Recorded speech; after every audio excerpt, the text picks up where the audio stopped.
John 19:38 through John 20. And after these things, Joseph of Arimathea, being a disciple of Jesus, but a secret one, for fear of the Jews, asked Pilate that he might take away the body of Jesus, and Pilate granted permission. And he came therefore and took away his body.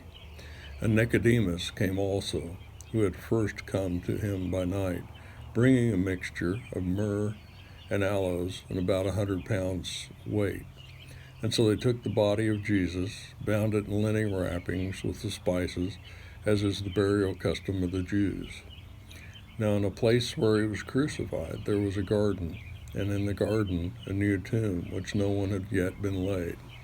And therefore, on account of the Jewish day of preparation, because the tomb was nearby, they laid Jesus there. Chapter 20.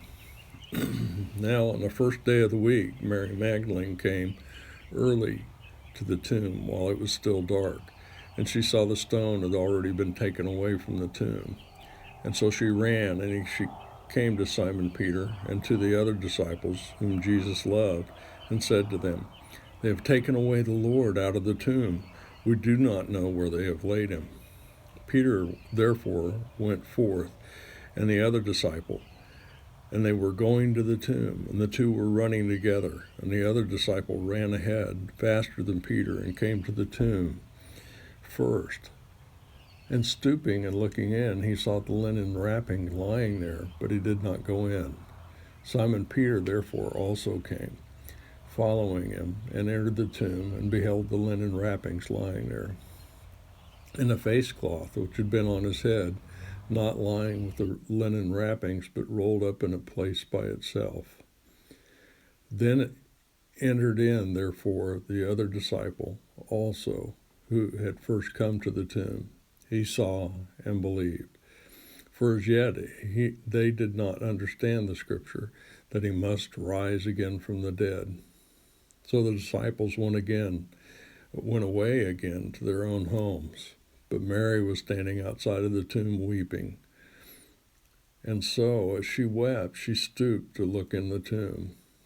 And she beheld two angels in white, sitting, one at the head, one at the feet, where the body of Jesus had been lying. And they said to her, "Woman, why are you weeping?" And she said to them, "Because they have taken away my Lord. I did not know where they have laid him." And when she had said all this, she turned around and beheld Jesus standing there, and did not know that it was Jesus. And Jesus said to her, "Woman, why are you weeping? Whom are you seeking?" Supposing him to be the gardener, she said to him, "Sir, if you have carried him away, tell me where you have laid him, and I will take him away." Jesus said to her, "Mary." And she turned and said to him in Hebrew, "Rabboni," which means teacher. And Jesus said to her, "Stop clinging to me, for I have not yet ascended to the Father. But go to my brethren and say to them, I ascend to my Father and your Father, my God and your God." Mary Magdalene came, announcing to the disciples, "I have seen the Lord," and that he had said these things to her.